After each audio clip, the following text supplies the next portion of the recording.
My name is Paul Shearer. I am third generation. My son is fourth generation Christmas tree producer. My wife and I and our son own Evergreen Acres Christmas Tree Farm in Auburn, Pennsylvania. I'm a three-time national champion grower. Won once in Portland, Oregon, once in Michigan, and once in Winston-Salem, North Carolina. So I've provided three Christmas trees to the Blue Room in the White House. When I won in 2006, my choose and cut that year doubled.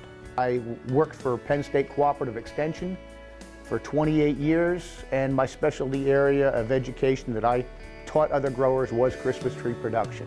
The media is there. They're promoting real Christmas trees in the White House. It is a fabulous thing for our industry as a whole. This is a top off a 6-foot tree. I just cut it off the other day. Isn't that beautiful? That's genetics for you. Bad genetics. Genetics plays a big part in this industry. Hopefully we'll learn some of that. From doing this, I think that both of us will agree that we've become better growers.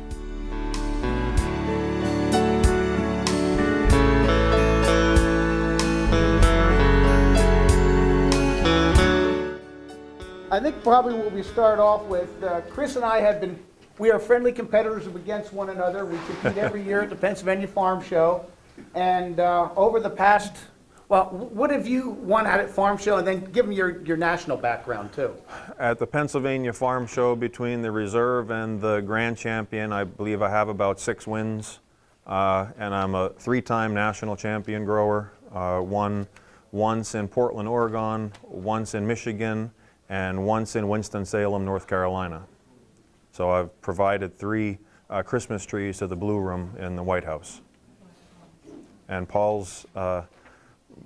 has a pretty amazing At our Pennsylvania resume. show, I have 10 state champions, grand champions, 1 reserve, and at the national, I have a grand champion and also a reserve at the national.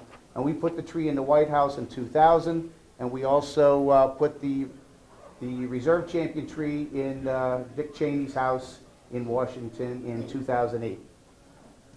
How much? How much what? How much did you get for the tree? Nothing, it's donated. Oh, fine. It's donated. All at your expense. Yeah. All at your expense. That's why I asked. Transportation of the tree and all that kind of stuff is out of your pocket. But the bottom line is, you cannot buy that kind of advertising. We'll get into that during our presentation, but the publicity that you get from a win like this is astronomical. Want to stand on maybe on different sides here? Or? No, you can grab a chair. Some of the topics we're going to be discussing in our talk here is why do we compete? How can competition improve the tree industry? And again, that's kind of what we're trying to do. We like to compete because we like to see how our trees fare against other people's trees and what the consumer is looking for. I think both of us will agree that from doing this, I think that both of us will agree that we've become better growers. Considerably better growers. Considerably. Yeah. And we're going to talk about how to select competition trees, some early shearing practices. When we say early, we're talking when the trees are young. Tree care during production, tree care year of the competition, cutting and transporting to show, and competition day grooming. And yes, we do groom our trees before they go to be judged.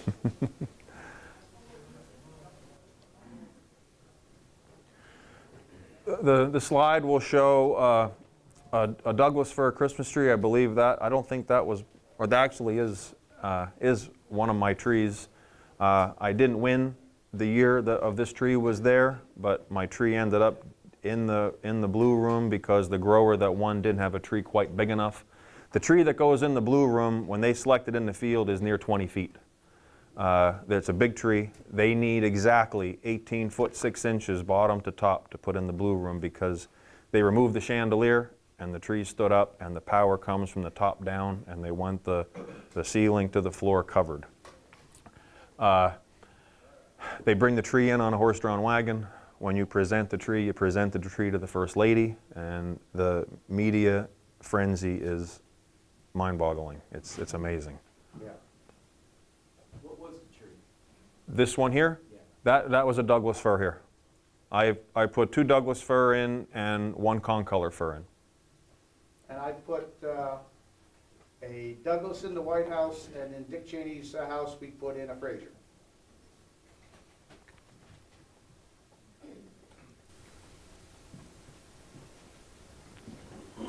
Well, that's one of the things, like we said earlier was we like to compete because we like to get a feel of what the consumer trends are. Our own Pennsylvania show is somewhat unique. Our Pennsylvania State Show is held with our Pennsylvania Farm Show. The competition is judged by a judge hired by the Farm Show, and then the first place trees in each one of the classes are brought out front, and the first 2 opening days of Farm Show, which is a Saturday and Sunday, the public selects the grand champion by popular vote.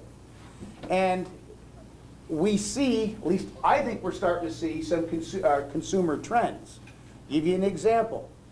4 years ago, the grand champion was a Turkish fir. 3 years ago, the grand champion was a Fraser. Reserve was a Nordman. And the last 2 years, the tree has been a Nordman fir. Do you see something here? Okay. Now, I understand these were all really good trees, but at the same time, these exotics are being very well accepted by the buying public. The first year I put a tree into the Pennsylvania Farm Show was 2005, and from then until now, the competition has gone through the roof. It's amazing. The trees we get there are just, if we get between 50 and 70 trees, they're 50 and 70 beautiful trees. And over those 12 years, the exotics and the crosses have really come on very strong, very popular. The first slide here, I'm not sure whose. was one of mine. That was one of Paul's grand champion. That was a Fraser fir. Fraser I fir. don't know what year that was. The picture in the center shows the top 4 trees from the national competition in Michigan in 2014. The tree on the left is my Douglas fir. There was a blue spruce, a white pine, a Fraser fir, and the picture all the way on the right is a picture of one of my Douglas fir in the blue room. I believe that was from 2010. That picture was from the blue room tree. You can see how the chandelier has been removed, and the top of the tree goes right to the top of the ceiling, where they bring the power down. I don't know if they did with yours. The year we put ours in the White House was 2000, was the last year of the Clinton administration, and what they decorated the tree with was the accumulation of the decorations from the previous 7 years.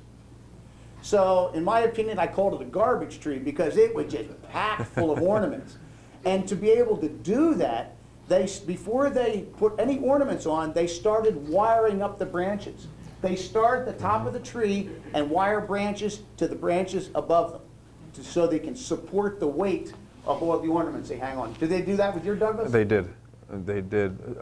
The trees that I put in there were decorated. It's spectacular what they do there. The metamorphosis that White House goes through from the day you present in the following days it's beautiful what they do down there, and that's all done by volunteer, all that decorating.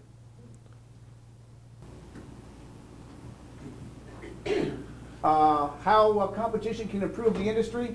Well, when Chris and I are preparing trees for show, we groom them a little bit differently. The way the length of our leaders, how we may thin them out a little bit, looking for crosshairs. A lot of those things are done in a commercial basis. Some of those things are done to commercial basis, but not to the extent that we go to for our competition trees. I know Chris and I both like a tree with a little bit more volume. You'll see some other pictures coming up in here. A little bit larger volume tree to compete with. You can take 2 trees, beautiful trees, both of them 8-footers, and the tree that's just a little bit more narrow is not going to do as well as a tree that has a little bit more width to it. It just seems in competition They go for a tree that has a little bit more mass to them. I would say that's very evident in our Pennsylvania Farm Show with how the tree is judged. A tree that's out in front when the public is picking that has that volume and that wow factor usually ends up doing far better than a more narrow, slender tree. A couple other things there, especially with the basal pruning. I don't know how many people are basal pruning their regular commercial trees. It's a good practice to get into, but definitely a show tree has to be butt pruned early in life so you get those lower limbs to develop, to get that mass to that lower part of the tree. And give yourself plenty of handle on that tree. Because the competition rules, each competition's a little bit different. Make sure you know the rules and what that handle length is supposed to be, and give yourself something to play with there. If you, for example, if that particular year the tree gets a little bit too tall for you for competition, well, instead of cutting it off the leader, maybe you can take another inch or two off the butt of that tree to bring it into the size range for the guidelines of the competition. Being careful that you don't go underneath the required handle length. I believe ours for Pennsylvania is 5 to 8 inches. 5 to 8 inches. And our Pennsylvania rules say that there's 10 points given for the handle. And if your handle length is either too big or too small, it doesn't break it down like 8 points or 6 points. It's 0 points for that area of the scorecard if you don't hit that guideline, that range of 5 to 8 inches. And with the competition that we've been seeing at Pennsylvania, those 10 points are necessary. Yeah. Shearing practices. On your, I don't have a pointer here. Okay, this'll work great. There you go. Now, you have what Chris and I have a tendency of calling horns, or they're kind of a little multiple leader coming out from down here at the base of the whorl. If that was my tree, a regular commercial tree going out as a wholesale tree this year, and it was going to be cut this year, I'd probably leave them in, okay, to give myself a little bit more fill here. In a competition tree, you can't have those horns sticking up in there. As close as you can get to a central leader, the tree has more eye appeal to it. However, in the field, if that's in the field a year or two before, you may try something to leave a certain bud, and then the following year when you come back to that, you remember what you did and you think, boy, that did work or it didn't work. And it also helps you in your commercial trees also. Yeah. And as Chris alluded to there, you did that work on it and you came back and check it. As you're going to see later on, we pick our show trees out probably when they're about this big. Well, we'll get into that. I don't want to get ahead of ourselves. Okay, this is one of those cases what I was telling you about. These are my own Douglas fir in one of my own fields. And when we were selecting a show tree for, this was last year's farm show. This is the one I kind of wanted to take the competition. But you notice when this is in January, well, this is, yeah, the end of December, early January, you see how the color is just a little bit off on that. And you see the width of this tree compared to the width of this one. And look at the color on this one. That's the one I really wanted to go with. But as we were talking about the volume of a tree, look at the volume that tree takes up. Okay? And look at the color of that compared to that one. It wasn't a hard decision when I made my final decision of which Douglas I was going to take the farm show. And that's the one we ended up taking. I think most state farm or their tree competitions are held different times of the year, where the national competition is early summer.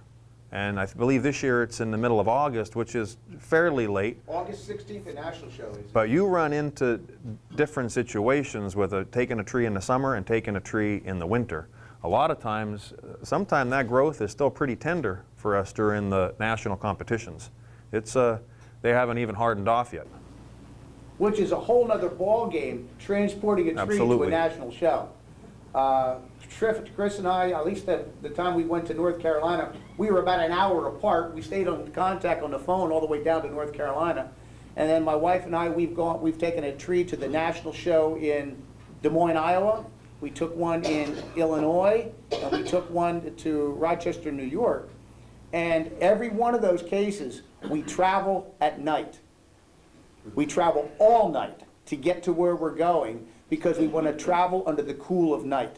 We don't need any heat on that tree. And the tree you took to the national show out in Oregon or Washington, We put that tree in the back of my parents' motorhome and had the air conditioner running in the motorhome and in the cab and wore sweatshirts. That was a 2.5-day trip though. That was a little with the different. air conditioner blasting the whole way. Yep. Again, I just want to point out about the butt pruning. Early on, they're not real nice, clean butt prunes. They're stumpy, but that's all right. But at least those lower limbs have been cut off, allowing for that lower canopy to kind of come down and kind of skirt the ground. A lot of my Fraser fir, not necessarily competition, a lot of my production trees are under trickle irrigation. That's what that tube is there. And that was a tree that I was considering for show.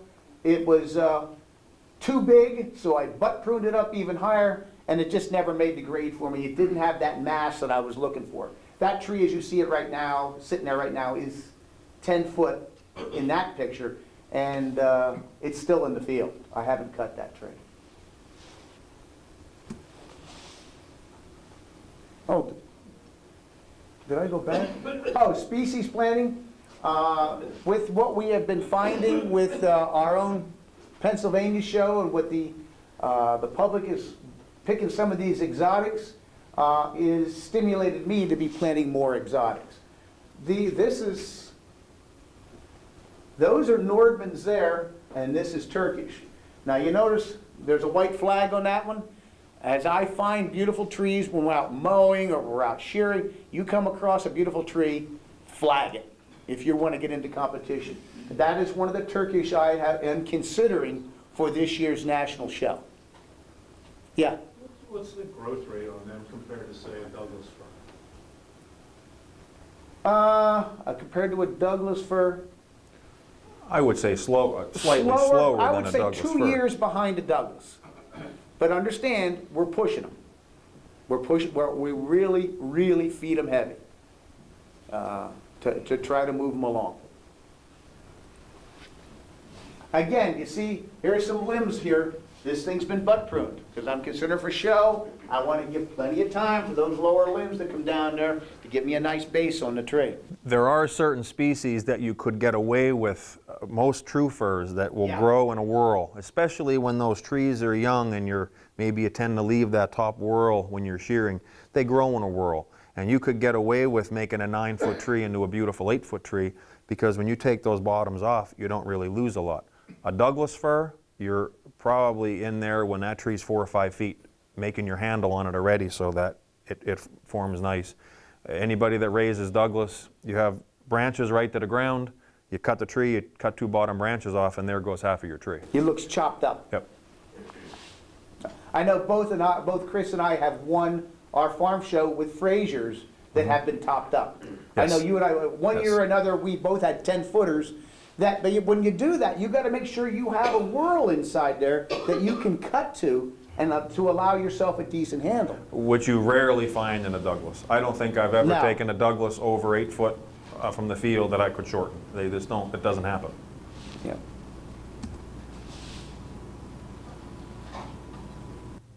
That's yours. Yep, this one, how can competition improve the tree industry? We get such publicity coast to coast, even overseas with these trees. We get, the media's there, they're promoting real Christmas trees in the White House. It is a fabulous thing for our industry as a whole. The day the trees are selected, a group of people will come out from the White House and they'll select a tree, and you will have newspapers, you'll have radio stations, television stations, and they will just pound the media with it. This is just all over the news. And for our industry, this is very, very, very important to get our real Christmas trees out there in the public eye. Tell them about the one TV show you're on. After our 2006 win, later on in the season, we got a phone call from the Martha Stewart show, and they were looking for a person to come in and do a segment as a tree expert. And the first thing they wanted me to do was send a picture of myself. Well, they took me, so I guess I passed the test. But I did 2 whole segments on the Martha Stewart show in New York City in 2006, and it was interesting. It really was. It was a neat experience. But again, you cannot buy publicity like No. this. And advertising like this. even all these years later, I still haven't heard the end of it from my employees. Oh, and how about a jump? How about a jump in your retail sales? My choose and cut when I won in 2006, my choose and cut that year doubled, absolutely instantly, and it actually got to the point where it actually hurt me because I didn't expect that great of an increase, and I got cleaned out of a lot of trees that would have gone for choose and cut that I needed. I was able to bring trees in from my other farms that are close enough that people didn't get to for the choose and cut operation I just had for wholesale. And I think a lot of people that do come and they want to cut their own tree, that's it, they want to cut their own tree, period. But a lot of people have been very understanding and have taken trees from my other farms. And just at this year, from 2006, is when I'm starting to get back where I'm making some headway, where I'm actually getting the 8 and 9 footers in the fields left that people could cut themselves. We had some of our wholesalers that buy trees from us that were using this in their advertising and saying, if it's good enough for the White House, it's good enough for your house. Many of my wholesale customers do the same. They put signs up, these trees came from national champion growers. A little more on the publicity. This is in my local town in Lehighton. My daughter's school, they planted a tree out in front of their school. More media coverage. This was an interview I did with Chip Elms. I believe he was with Fox News. That was a pretty extensive interview done out there after the competition. But again, you're getting this real Christmas trees out in the public eye, and it's a very, very, very good thing. And then at our own Pennsylvania show, this is a picture of our display at our Pennsylvania show. You saw that picture before. At the time, there's a big front lobby of the farm show building, and for years, that is where the Christmas tree display was. And for years, that's where everybody went to look for the Christmas tree display. But then we were fortunate enough to have somebody, a new Secretary of Agriculture, that wanted more publicity for all the commodities. He wanted all of the commodities under one roof. So they brought the Christmas trees in to the main exhibition hall, where we set up a beautiful display, picket fence around it, decorated real nice with wreaths and roping. It really brought a lot of attention to our display. And then the following year, they moved us front and center because they liked the display that we put on and the attention that it was getting. The farm show even supplied us with a snow machine, which they mount up on the rafters there. Every now and then you hit the switch and snow comes coming down and the kids go wild. The media comes around and takes pictures of it. But it's this competition, it's bringing more and more attention to our industry. And the amount of families and people that stop and want to talk about their Christmas trees and want to learn a little bit more about them. We try to have our booth manned the whole entire time of the farm show, the whole week long. Sometimes it's a challenge. I know Paul's wife Sharon has a challenge getting people to do it, but we try to have someone there to talk and educate people the entire week. Selecting competition trees, as I said, very often we select them very, very early. The picture there on the left, looking straight down on a nice young Fraser fir. Look at the symmetry of that tree. And look how the whirl of buds is lining up with the branches from 2 years ago. You know, something like that is going to begin to develop for you. And as you can see, you see the other trees in the field, they're nice trees, but look how this one stands out. Just its appearance. And you notice it has a white flag on it. Okay, so that's been flagged. You know, a lot of times these white flag trees never do develop into competition trees, but a high percentage of them do. Yeah, you do the same thing. You flag some? I flag trees with a green ribbon. I don't use that for any of my wholesale, my colors, but a green ribbon indicates to my helpers and workers that that's a competition tree, and I usually tell them there's bees in it so they don't go near it. But every once in a while they do.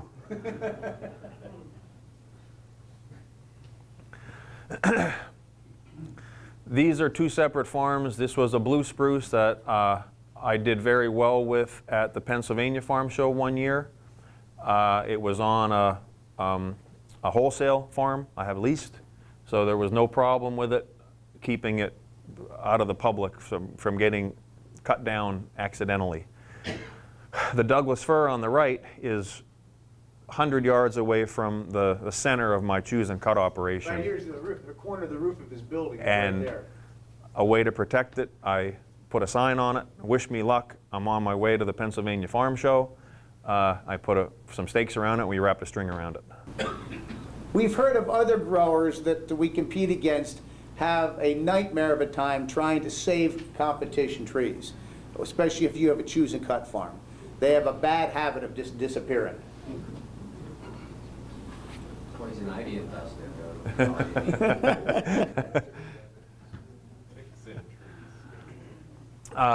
Shearing practices. A year or two during the growth cycle of a Douglas fir, I will use a Sagey, a shearing machine. That probably may never be done on a competition tree. Just two different shearing practices. The picture on the right is my dad. This was a tree that we were looking at, a potential tree to go to a show, and we were doing some selective shearing on it to help us make our decision. Okay, oh, good. With that.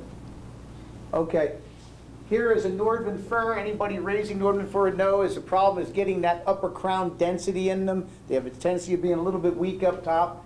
And we'll actually, this is one of mine here, we'll actually took string and tied two branches over, trying to fill in. There was quite a void right through here.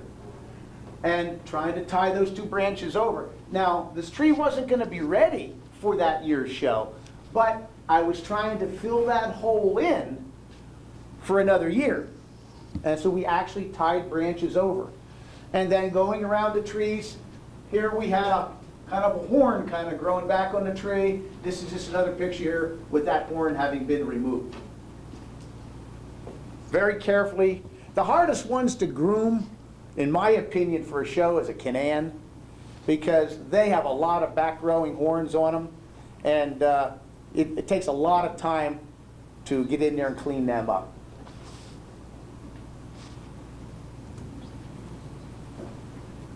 Tree care during production. Well, we're talking about show competition trees here, but Chris and I know he doesn't, and I know I don't. We don't care for insects and diseases any differently on competition trees as we do our regular old production trees.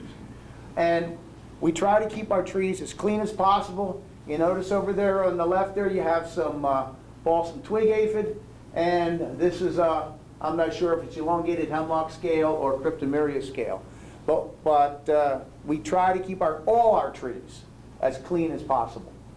The other 2 years ago I had a really nice Fraser balsam cross. I mean, it was a peach of a tree.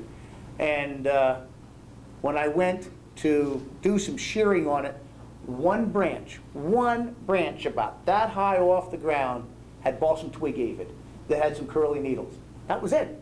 I wasn't even going to think about taking that tree to competition. Your competition trees that are in these shows and are doing well are just, they're grown, they're well cared for. And overall, it's not something like Paul said, it's not something that you're going out and spraying these trees individually. your overall cultural practices are reflected on the trees that you have at a show. Again, I just wanted to emphasize here, like I have some of mine under trickle irrigation, but you notice on pictures from Chris and pictures from me, our weed control practices aren't anything different than on our production trees. We have excellent weed control programs running throughout the whole plantation, because that's what gives you your bottoms of your trees. You have weed competition at the bottom, and it's going to weaken the base of the tree. I believe this was the same tree this is my dad again. This was a possible tree I was going to take to a national competition, and at that time we were just starting to get a little bit of second growth. And that second growth was just starting and just coming out in yellow, and what he's actually doing is we're actually pulling it off. We actually went and pulled that second growth off, because it just gave the tree a different look and more or less of an off color. When did you shear that tree?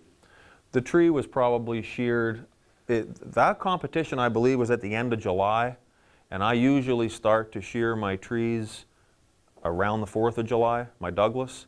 I would say this was sheared about a week before the competition, that we went in there and sheared it. Okay. This is getting trees ready for a show. We had to put this picture in there. That Norway spruce was mine. I saw foul weather coming, well, not really foul, cold weather coming. And trying to handle a tree in cold weather, you all know how brittle they get, okay? So I saw cold weather coming. Well, it had rained. I went out and I cut this Norway spruce. We got it to the right size, got the butt pruned up, and I put it in a box trailer. I travel with my trees in a box trailer. Oh, we do not bale our trees. Do not bale a competition tree, okay? You take them as natural as possible. Anyway, that tree was put into a box trailer, which I took to the show, and the temperature did change. It went well below freezing, and that Norway spruce was frozen into a triangle. It was a solid block of ice. We brought it into the show. We didn't know what it was going to do. It thawed out fine, no problem at all with it. It was beautiful. It was beautiful. The group of pictures on the right, the blue spruce there was the 2010 national champion tree. I didn't want to bale that tree, but a blue spruce isn't very forgiving. That tree never hit the ground. We cut that tree in the field. I kept it standing up. I took it to my garage. We put it on a pin stand. I drilled it, put it on a pin stand, and I built a crate around it. Slid that crate into the back of my truck, and off to North Carolina we went. It was like a traveling outhouse. Yeah. But We teased them all the way down. Got- Sharon and I were a couple hours behind it. got to the competition, took the crate apart, lifted the tree off, and it was perfect. It never fell over. It Never fell over. For the time it was in the field. till Never it hit the fell, ground. it never laid over. The young guy in the red, when we were building the crate, he said, "You better win."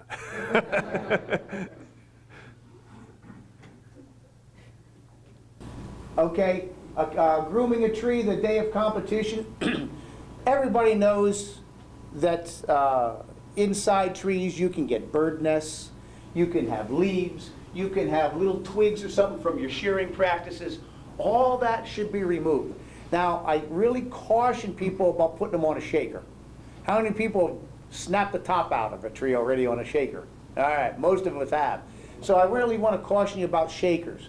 But when they're on display in where the show is going to be, just going. I know Chris and I compete against each other at nationals, and we'll just walk around that tree, looking for the slightest branch, needles going in the wrong direction, looking for dried leaves inside the tree, or there's a branch that was partially nicked during shearing practice that's still hanging on.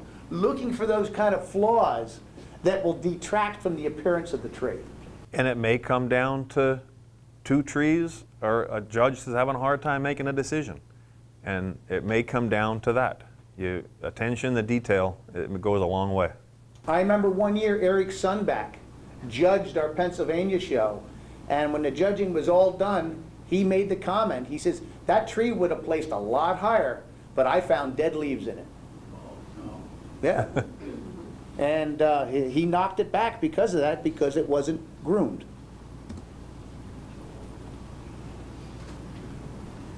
Well, at our Pennsylvania show, like I said, the public selects our grand champion tree.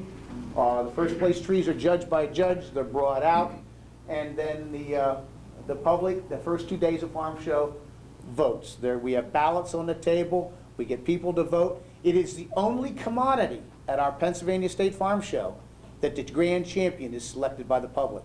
And that's kind of our selling point to get people to come in and vote. People love to hear that this is the only commodity that they're going to get to pick. And we do that because we want to know what the public, what they want and what they like. And it gives us a better feel of what we should put there. So not like the Electoral College. No.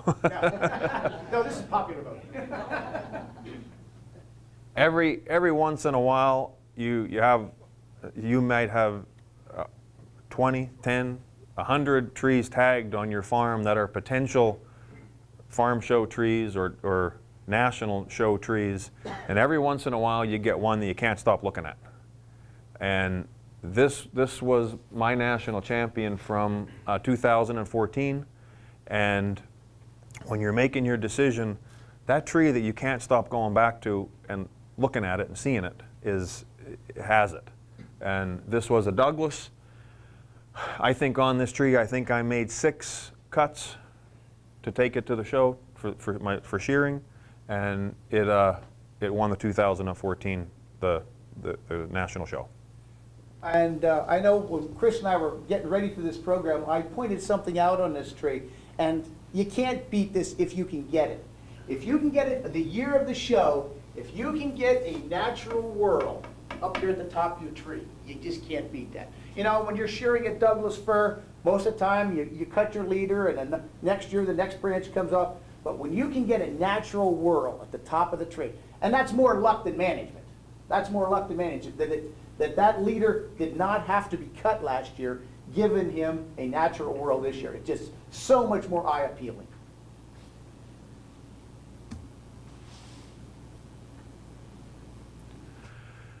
These were 2 other trees. The tree on the left would have been about 8 feet for the Pennsylvania show for this year, but I decided to butt it up a little bit. I had a nice place in there that I could butt it up, and I could make that tree to about 7 feet, maybe for next year, possibly for the 2017 competition. It does come in now, it's butted up a little higher, it's about 7 feet now, and it's one that I'm considering for next year. This is a concolor fir, and this is the tree I'm kind of banking on for this year's national show. We're not going to tell each other where these trees are, by the way. Yeah, we won't tell each other where they're at. But to add insult to injury, Chris had some surplus concolor fir one year, seedlings, and I bought them. That's one of them. Again, it's a tree that you can't stop looking at it. It just has that look. Look at the texture of it, the way the branches lay on it, the top of it. I mean, it has everything going for it. And right now, that tree stands about 6'9", 6'10". That hopefully it'll bring it in there right about where I want it. I try to bring a tree into a show, whatever the guidelines are, within an inch or 2 of the maximum height. That is a Canaan fir that I was considering for a national show 2 years ago. It had the appeal that I was looking for. The tree was, if you saw it in the sunlight, it was almost purple. It was kind of really a neat tree. But you can see how for a Canaan, you don't see those horns on it, do you? All the work that we went in there to remove those horns to have a habit of growing on a Canaan. And these are things that he's done, and he didn't end up taking the tree. Just No, I didn't. he's doing this just to see how it, and you have to do it, and you have to do your butt pruning to see how it looks before you cut it and take it. So these are things that you have to do preliminary wise. I did end up taking that to our Pennsylvania show, and it got first place in its class at the farm show the next year. A blue spruce has everything going for it except what? Color. That was one I was considering. Where it was growing is pretty acid soils, and that's why I don't have the strong blue color in it. This was another this Douglas fir, I actually took this Douglas fir along with that other one to Michigan. I took 2 trees just in case. It was my backup. You're taking a tree out of a truck. I think Paul had experience at one meeting. Someone brought a tree in a pickup truck and let the tree on the bed of the truck, and the exhaust was close to the bed, and they had nothing between it, and it burned the tree. I took a backup just in case. You're lifting the tree out of the truck, your leader breaks, or you break a branch. It was a long trip, so I took 2 trees. I know, was Glenn Bustard in here? Yeah, Glenn, he took one to the national show in, well, they won, Glenn and his brother won the national show in, what year? 2015. They took 2 trees to that show, so they would have a backup tree. What's that? You didn't need it, but it's nice to have it there. I've never taken a backup tree. I've never taken. But while we're talking about this, you saw the crate that Chris built for his blue spruce that he took to North Carolina. I have never gone to that extent, but we do care for them differently to transport them. In my case, in the back of my pickup truck, I have a piece of plywood that I have cross pieces of 2x4 underneath. So I have an air gap between the bed of my pickup and this piece of plywood. That piece of plywood is soaked in water for about 3 or 4 days before we transport it. So the wood is well soaked with water. It's in the back of the truck. I then take a flannel sheet, wet flannel sheet, staple it onto the piece of plywood. We take the tree, fresh cut, lay it on there. The stump is packed in wet rags and then taped with plastic around it to keep the butt damp. And then a wet flannel sheet goes over top of the tree again. It gets stapled down to the plywood. And then, depending if I need a tarp or not, I will tarp it. And that's why we travel at night. You can imagine what a tarp tree in July would look like if it came out. The national competition is in July or August. It could be sweltering hot. Do you get this tree its own bed in the hotel room? I have considered it. The first tree I ever took to a competition, I had considered ducting my air conditioning out of the truck through the back window of the truck into the cap. I didn't go to that extreme, but it was on my mind. We usually arrive like an hour before you can have it there for competition. That's why we drive through the night, and then we don't have to have any time down. I mean, it goes from the truck right in, gets set right up. Yep. So we do 5-hour energy. I don't know if anybody's ever done that, but it's excellent when you're driving, excellent. And we do that, and we get, we're doing 14, 15. We're going to drive straight to Wisconsin this year, Straight through. to Green Bay, so. Yeah. We're not as sophisticated as these guys, but we have taken a couple trees to national, and we just have a Chrysler van, put the seats down, put a piece of cardboard in, put a sheet over top, put a bottle with spray water, and sprinkle that tree every couple hours.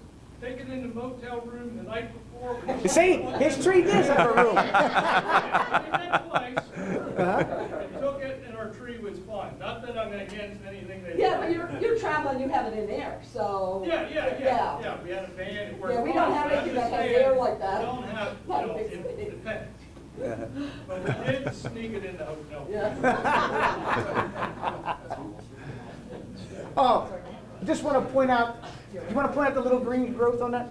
This is a better picture of the tree that got the little second growth on it right before the competition that I didn't really care for. We went and we pulled all those off. It is time consuming, but like I said, sometime attention to detail does Did you go. pull them off or cut them off? We pulled them off. Just pinched them off. They were just starting to come out and we pulled them right off. Here's a picture of a white pine that I put into the, I believe the Pennsylvania Christmas tree contest, and I think Larry Snyder beat me with a southwestern white pine. I think he's here. But a difficult tree to get into a competition. They're just tough. It's hard with the density. A lot of times the bottoms are weak, but every once in a while you find a nice one. Again, I want to point out that the weed control programs that Chris and I run, we run our weed control right up to the time of harvest. We do have any weed competition at the bases of our trees. You saw this picture before, again, of a Turkish fir that's being considered for this year's national show. You saw that one before. That was one that I was considering for this year's farm show 2 years ago. And it didn't make the grade because of the color change in it and as narrow as it was. Well, last year, our Pennsylvania Farm Show, it was our 100th anniversary, and we placed well, that was probably a 12, 13 footer in the center hallway right in between where our booth is.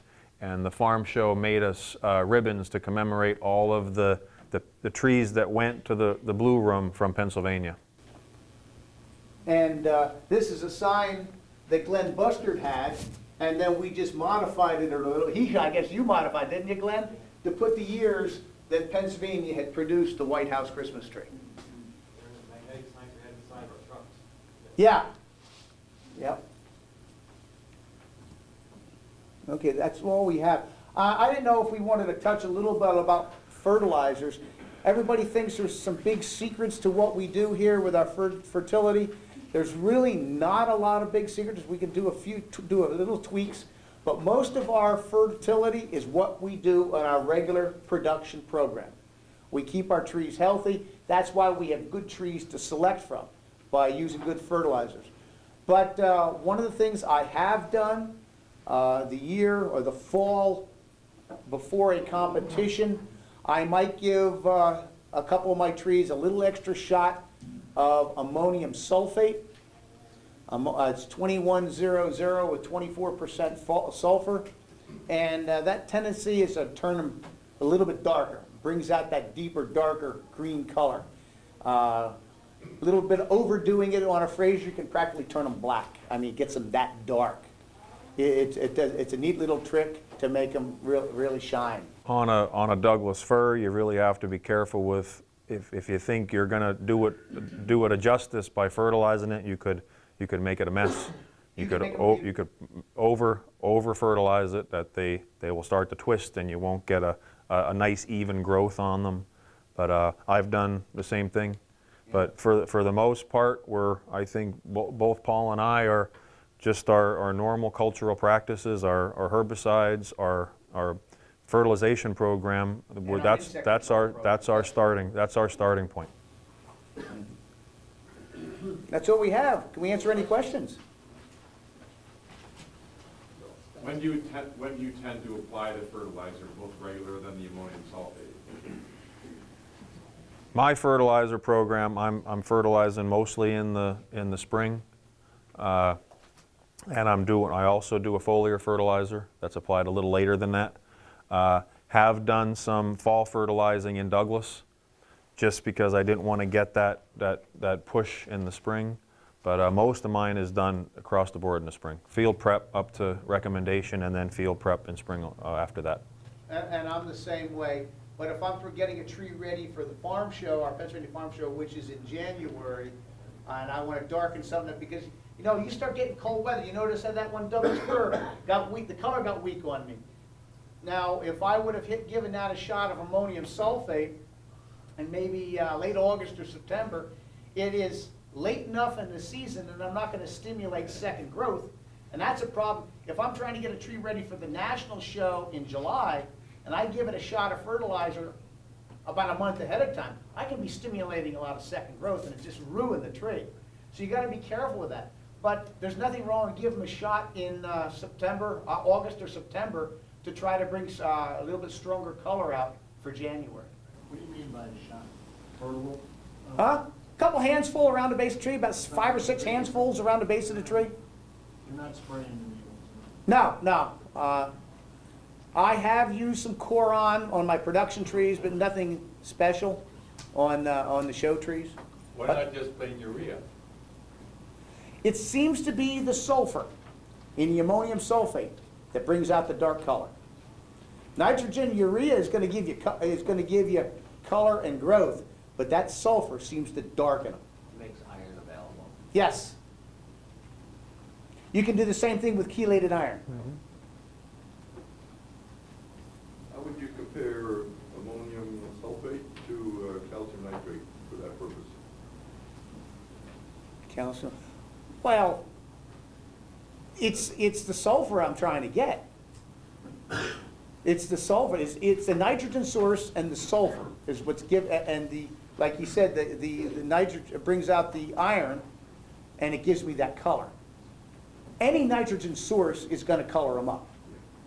Well, I just seemed I can get it darker with ammonium sulfate. Paul, I think at the National, they're going to be selecting 2 trees.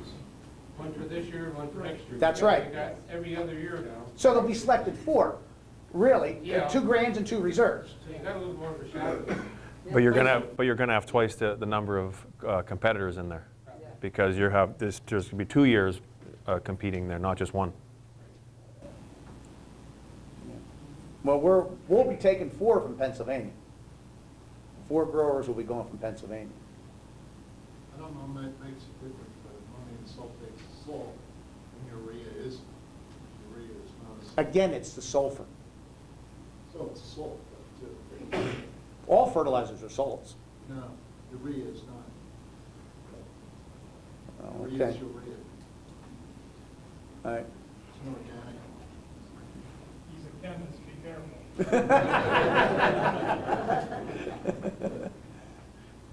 Anything else? Yeah. Paul, can you tell us a little about your herbicide program? This is a whole lecture. A little, I thought. And I think Chris and I are very similar in our programs. But in the fall, it's Roundup and some type of pre-emergent. It can be anything from SureGuard, it can be Princep in the fall. And then in the spring of the year, I use a lot of SureGuard. I like SureGuard. SureGuard, and then some type of grass herbicide, such as Pendulum or Surfland. And in that spring mix, I'll throw in maybe 12 ounces of Roundup. But now you're talking very critical timing. You better not be anywhere close to bud break and be putting anything on with Roundup. And that's about it. Now, we can get into a lot more detail, but that's summing it up. Now, Chris, you make one other application, which I'm probably going to do this year, because I'm having a bigger problem with mare's tail. So tell them what you do with your mare's tail. I've been, I can't, the chemical left me now. Oh, I'm sorry to put you on the spot. I know. I can't think of what the chemical is now. It would be Stinger. Stinger. Stinger, but you can buy Stinger in A generic form. in generic forms, which is a little bit cheaper. In early June, when you're getting these seedlings coming up for mare's tail, it works for ragweed. It works. It'll work for thistles. It's a great thing. You could spray it over the top. It's safe, and it just knocks all those down. And mare's tail, if you're familiar, horseweed, you'll spray down one row, turn around, and when you come back, it's already turned over, it seems. It does a great job. It's just something extra to add in there if you do have those problem weeds that are plaguing you.